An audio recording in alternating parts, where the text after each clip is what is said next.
शेरवानी की तारीख तकरीबन 400 साल पुरानी है। इसे रोजमर्रा की जिंदगी का हिस्सा समझा जाता था और वो हर शख्स जो इसे पहनता था, ख्वाह वो नवाब हो या मजदूर, वकार और एहतराम महसूस करता था। हैदराबाद दक्कन की शेरवानी जो कभी शाही शान शौकत और सकाफती शनाख्त की अलामत थी, अब आम जिंदगी से आहिस्ता आहिस्ता गायब होती जा रही है।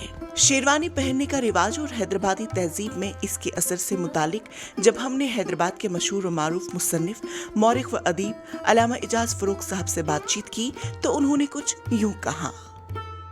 हैदराबाद की जो रिदापोश सकाफत है उस ताल्लुक से बातचीत करना चाहेंगे। सबसे पहले हम शेरवानी के ताल्लुक से जानना चाहेंगे कि मौजूदा वक्त में किस तरह शेरवानी अपना रुतबा खो चुकी है। सबसे पहले तो मैं आपकी ज़बान की नदाकत की तारीफ़ करना चाहूँगी। बहुत ज़्यादा जो इस्तिलाह इस्तेमाल की है रिदापोश, जी, ये इस्तिलाह बहुत कम इस्तेमाल होती है। तब आप उस रिदापोश की रूनुमाई करना चाहती हैं तहजीब की और बात शेरवानी पे आके रुकी है जी, तो हैदराबाद के तमाम मलबूसात ही मुनफरिद हैं और अपने अंदर अपनी तहजीब और सकाफत रखते हैं। उसमें दक्कन की तहजीब के साथ साथ शुमाली हिंदुस्तान की तहजीब का रचाव भी मिलजुल कर इसको बहुत हसीन और दिलकश करता है जी। पहले हमारे पास हिंदुस्तान में शेरवानी का रिवाज नहीं था। अचकन या अंगरखे का था जी, वो देखने में तो शेरवानी नुमा था जी, लेकिन उसमें तुकमे टाके जाते थे जी, ये गुंडियाँ नहीं होती, तुकमे टाके जाते थे। नवाब मीर महबूब अली खां के दौर से उनसे बल्कि गोया मैं कहूँ 50-60 साल पहले 1857 से नासिरुद्दौला के दौर में यहाँ नवाब सरसालार जंग तुराब अली खां जी, वज़ीर आज़म मुकर्रर हुए थे। वो कपड़ों के मामले में कुछ पोश भी थे, कुछ ज़ौक़ भी थे, तो उन्होंने ये शेरवानी ईजाद की। उसके बाद सरकारी लिबास, दरबारी लिबास सब शेरवानी करार पाया। बादशाह के दरबार में भी शेरवानी पहनी जाती थी, अदालतों में शेरवानी पहनी जाती थी।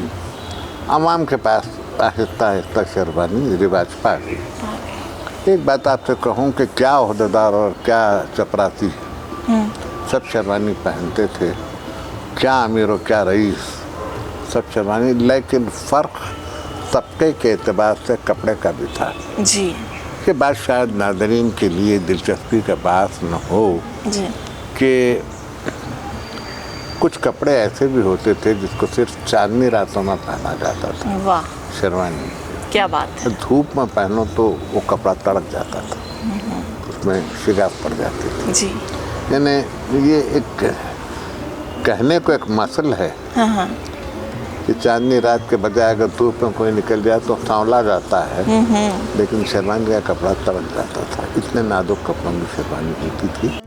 इसे रोजमर्रा की जिंदगी का हिस्सा समझा जाता था और वो हर शख्स जो इसे पहनता था, ख्वाह वो नवाब हो या मजदूर, वकार और एहतराम महसूस करता था।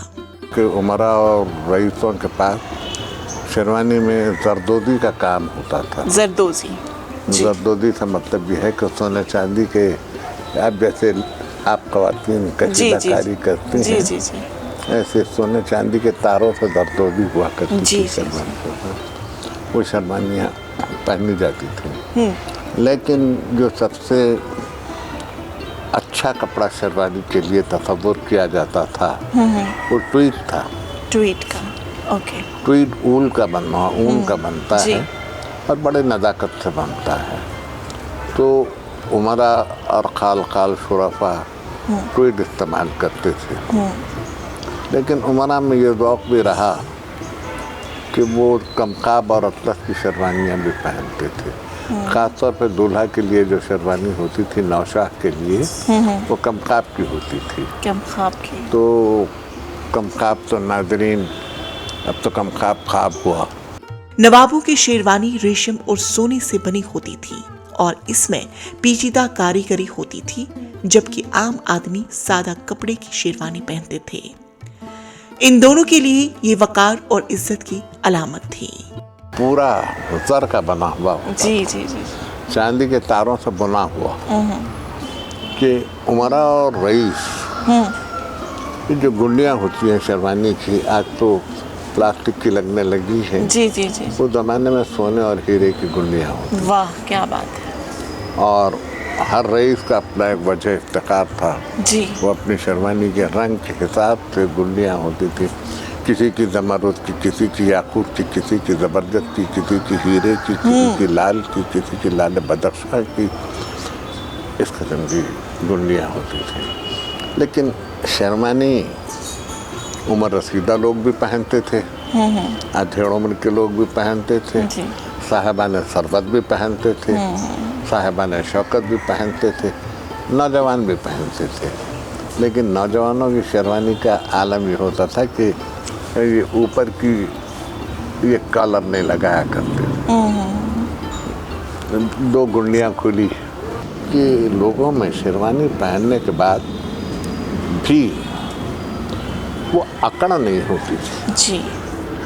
वो दिखावे वाली जो अकड़ है वो नहीं होती थी, बल्कि उनकी तबीयत का इंकसार उनके लिबास से भी झलकता था। जी जी जी। ये सिर्फ एक लिबास ही नहीं था, बल्कि ये एक सकाफती अलामत थी जो हर तबके, हर मजहब के लोगों को जोड़ती थी। जिस तरह उर्दू सिर्फ मुसलमानों की ज़बान नहीं थी, बल्कि हर घर की ज़बान थी, इसी तरह शेरवानी भी हर बरादरी की पहचान थी। शेरवानी पहनना तो एक तहजीब है, कुछ शेरवानी तहजीब है, शेरवानी का पहनना एक तहजीब है, फिर मौका और महल के एतबार से शेरवानी का इंतखाब होना चाहिए। मसलन मैं आपसे कहूँ कि ईद और त्योहारों के मौके पर तो रंग बरंग की शेरवानियाँ पहनी जाती थी, लेकिन मुहर्रम में कोई रंग बरंग की शेरवानी कोई नहीं इस्तेमाल करता। जी जी। मुहर्रम में सब सियाह शेरवानियाँ होती थी। ये बात शायद अजीब लगे सुनने वालों को, मगर ये एक हकीकत है कि शेरवानी हर मजहब के लोग पहनते थे। यानी किसी तरह का कोई तफरी नहीं था। जी नहीं, लिबास में नहीं था। जैसे उर्दू में नहीं है, जी। ज़बान में नहीं है। ज़बान सिर्फ एक ज़बान नहीं है, ज़बान की अपनी एक तहजीब है। जी। इसी तरह से लिबास भी सिर्फ एक पहनावा नहीं था, एक तहजीब थी। हिंदू मुसलमान सब शेरवानी पहनते थे। जी। आपको मैं मिसाल के तौर पर अर्ज करूं कि महाराजा किशन प्रसाद शेरवानी पहनते थे, जी। राय मनोहर लाल शेरवानी पहनते थे, और पंडित जवाहरलाल नेहरू शेरवानी पहनते थे, सर्वपल्ली राधाकृष्णन शेरवानी पहनते थे, जी। डॉक्टर राजेंद्र प्रसाद शेरवानी पहनते थे। ये लिबास बाजारों से लेकर स्कूलों तक हर जगह देखा जा सकता था। शेरवानी दरअसल यूँ हुआ कि उस्मानिया यूनिवर्सिटी का यूनिफॉर्म भी करार पाया। 1917 में उस्मानिया यूनिवर्सिटी का क़याम हुआ और वहाँ के तालिब इल्मों के लिए सियाह शेरवानी और सफ़ेद पाजामा ये यूनिफॉर्म करार बतौर यूनिफॉर्म करार पाया। अलबत्ता ये था कि जो कायस्थ लड़के थे वो अपनी शेरवानी ज़रा घुटने के ऊपर तक रखते थे, और जो मुसलमान लड़के थे वो ज़रा घुटने से नीचे शेरवानी पहनते थे। ये दरअसल तहजीब का फ़र्क था। जी जी जी जी। कोई आइडेंटिटी नहीं थी, उनको वो पसंद आया तो उन्होंने वो पहन ली। शेरवानी ने हैदराबाद के शहरियों को समाजी और सकाफती बंधन में जोड़कर रख दिया था। आज के दौर में शेरवानी अपनी पहचान और मकबूलियत कहीं न कहीं खोती हुई नजर आ रही है। तो जानना चाहूँगी आपसे कि आज के दौर में, और अगर हम गुज़श्ता दौर की बात करें, कितना आप फ़र्क महसूस करते हैं शेरवानी को लेकर? एक शेरवानी की क्या कह रही हैं आप? 80 बरस में मैं सोचता हूँ तो पूरी दुनिया ही बदल गई। शेरवानी की क्या कह रहे हैं जी। कभी फिर आपसे मुलाकात हुई और तकदीर में रहा मेरी कि मैं आपसे बातचीत करूं और आपके तवस्सुत से नाज़रीन से बातचीत करूं, तो मैं बतलाऊं कि हैदराबाद की तहजीब कितनी मुरस्सा तहजीब थी। शेरवानी के कारोबार से मुंसलिक कई सारे लोगों का ख्याल है कि शेरवानी बहुत खूबसूरत लगती है लेकिन अब ये प्रैक्टिकल नहीं है। ग्लोबलाइजेशन और तेज फैशन की वजह से अब ये सिर्फ खास मौकों तक ही महदूद है। नए रुझानात और मगरबी कपड़ों की मांग ने इस रिवायत को धुंधला कर दिया। क्या समझते हैं आप कि वाकई में कि हमें इस सकाफत को अभी आज के दौर में बचाने की ज़रूरत है? बिल्कुल ज़रूरत है। देखिए, हम अपने मादी से कट कर नहीं रह सकते। बिल्कुल।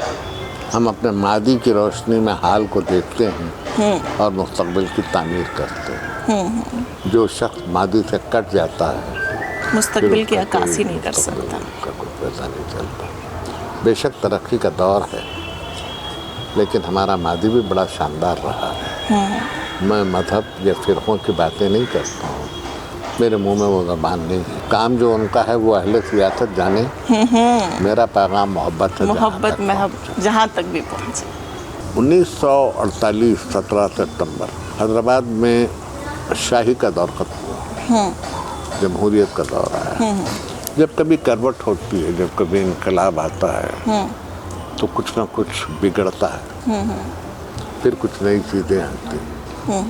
लेकिन हैदराबाद 1948 में नहीं लुटा।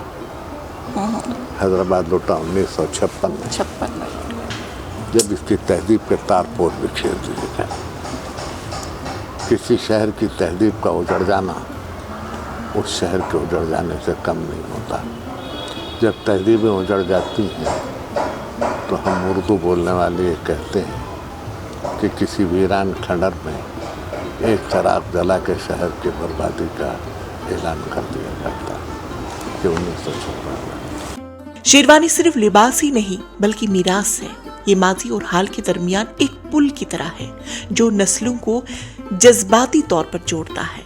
ये एक ऐसा एहसास है जो हर नस्ल को सकाफती वर्से से जोड़ता है, लेकिन अगर इसे न संभाला गया तो ये सिर्फ यादों का हिस्सा ही बनकर रह जाएगा।